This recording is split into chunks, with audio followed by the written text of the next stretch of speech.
अस्सलाम वालेकुम, welcome to my YouTube channel. उम्मीद करती हूँ सब खैरियत के साथ होंगे। आज आपके साथ मैं पेशावर की मशहूर किस्सा ख्वानी बाज़ार की रबड़ी खीर की रेसिपी लेके आई हूँ, जो कि बहुत आसानी से बन जाएगी और बहुत ही कम वक्त में बनेगी और हम बहुत ही कम खर्च में बग़ैर क्रीम के, बग़ैर खोए के बनाएंगे। और इंशाल्लाह आप माशाल्लाह इसका रिज़ल्ट देख सकते हैं कि कितनी ही ज़बरदस्त किस्म की हमारी रबड़ी खीर तैयार है। अमूमन शादियों में भी इस किस्म की खीर बनाई जाती है, तो अगर आप मेरे बताए हुए स्टेप्स को फॉलो करेंगे तो इंशाल्लाह आपकी भी इसी तरह की रबड़ी खीर तैयार हो जाएगी। तो वक्त ज़ाय के बगैर इसको स्टार्ट करें। हीटर मैंने दूध लिया है पैन में, ठीक है, उसको बॉयल होने के लिए रख दिया है। दूध मैंने फुल फैट लिया है और साथ ही हमने 1 कप 2 से 3 घंटा पहले मैंने बासमती चावल को भिगो के रख दिया था। चावल को भिगो के रखेंगे तो इससे बॉयल करने में आपको आसानी होगी। तो माशाल्लाह आप देख सकते हैं कि चावल अच्छे से हमारे बॉयल हो चुके हैं। छान लेते हैं और थोड़ा ठंडा करते हैं और उसके बाद फिर हम अगला स्टेप जो है वो करना स्टार्ट कर देते हैं। तो माशाल्लाह चावल अच्छे से हो चुके हैं।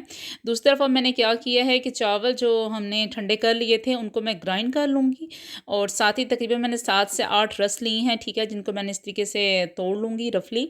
और हम पहले चावल को ग्राइंड करेंगे और उसके बाद थोड़ा-सा दूध डाल के हम रस को जो है वो भी ग्राइंड कर लेंगे।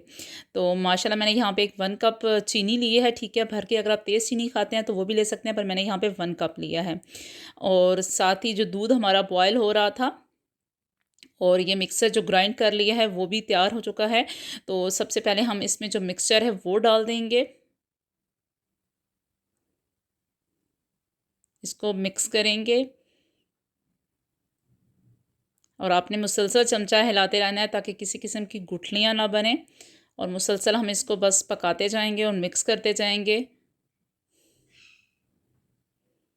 और साथ मेरे पास यहाँ पे सब्ज़ इलायची थी, हाफ़ टेबल स्पून, वो इसके अंदर ऐड करूँगी ताकि अच्छी सी खुशबू आ जाए। और इनको बस मिक्स करते रहूँगी। चमचा आपने मुसलसल हिलाते रहना है, चमचा आपने हिलाना छोड़ना नहीं है ताकि नीचे लगे नहीं।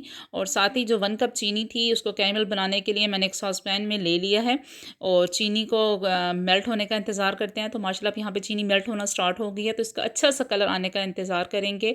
आपने चूल्हा बिल्कुल स्लो ही रखना है ताकि जलनी नहीं चाहिए कैरमल। तो बस इसका अच्छा से जैसे ही कलर आता है तो उसके बाद मैं इसमें थोड़ा-सा पानी शामिल करूँगी। पहले आपने पानी शामिल नहीं करना, सिर्फ़ चीनी के मेल्ट होने का इंतज़ार करना है।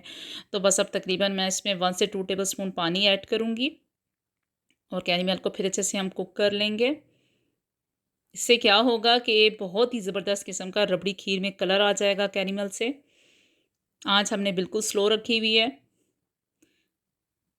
तो बस अब कैरमल कुक हो चुकी है तकरीबन, पर फिर मैं थोड़ा-सा और 2 टेबल स्पून पानी इसके अंदर ऐड करूँगी। तो माशाल्लाह हमारा कैरमल तैयार है। अब जो हमारे पास दूध का बैटर था, अब ये सारा मैं कैरमल उसके अंदर डाल दूँगी। तो माशाल्लाह आप देख सकते हैं कि कितना ही अच्छा कलर इसमें आ रहा है। तो पेशावर की जो मशहूर खीर होती है वो इसी तरीके से कुक करते हैं। तो माशाल्लाह कैरमल से एक तो बहुत अच्छा टेस्ट भी आ जाता है और कलर भी बहुत अच्छा आ जाता है। और इसमें आपको किसी किस्म का फिर खोया या क्रीम डालने की ज़रूरत नहीं पड़ती। तो बस अब इसको मैं हल्के हाथ से कुक करती रहूँगी, ठीक है। आपने चूल्हा स्लो ही रखना है, तेज़ नहीं रखना, और चमचा आपने मुसलसल हिलाते रहना है जब तक कि ये गाढ़ी ना हो जाए। तो माशाल्लाह आप देख सकते हैं कि इसमें बबल्स आना स्टार्ट हो गए हैं और वो पॉइंट आ रहा है जिस पे हमें लगेगा कि ये खीर तैयार है। तो बस अब ये माशाल्लाह गाढ़ी हो चुकी है। तो इस पॉइंट पे हम लोग क्या करेंगे, चूल्हा बंद कर दूँगी और इसको ठंडा होने का इंतज़ार करेंगे और फिर सर्व करेंगे। तो माशाल्लाह हमारी ठंडी हो चुकी थी खीर। तो बस हम इसको सर्विंग ट्रे में डिश आउट करते हैं। तो माशाल्लाह आप देख सकते हैं कि कितनी ही गाढ़ी हमारी रबड़ी खीर तैयार है। तो बस अब इसके ऊपर हम लोग ड्राई नट्स जो आपके पास अवेलेबल हों, बादाम, काजू, पिस्ता, वो सारे इसके ऊपर हम इस तरीके से डाल देंगे। और साथ ही मेरे पास यहाँ पे मेवा है वो भी डालूँगी। और आपने इसको कोशिश करना है कि तकरीबन 4 से 5 घंटे के लिए फ्रीज़र में ज़रूर रखना है ताकि अच्छी सी ये ठंडी हो जाए। अगर आप ठंडी करके सर्व करेंगे तो माशाल्लाह इसका टेस्ट दुगना हो जाएगा। तो माशाल्लाह 4 से 5 घंटे हो चुके थे, अच्छी सी हमारी रबड़ी खीर ठंडी हो चुकी थी। अब बस इस पे मैं चांदी वर्क लगाऊंगी जिससे इसकी खूबसूरती में 4 चाँद लग जाएंगे। तो माशाल्लाह आप देख सकते हैं कि ठंडे होने के बाद ये कितनी अच्छे तरीके से रबड़ी खीर हमारी तैयार हो चुकी है।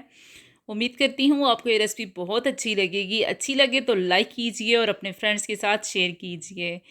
और अगर मेरे चैनल पे नए आए हैं तो इसको सब्सक्राइब करना मत भूलिएगा। तो माशाल्लाह आप देख सकते हैं इसका रिज़ल्ट कि कितनी ज़बरदस्त तरीके से हमारी ये रबड़ी खीर तैयार हो चुकी है।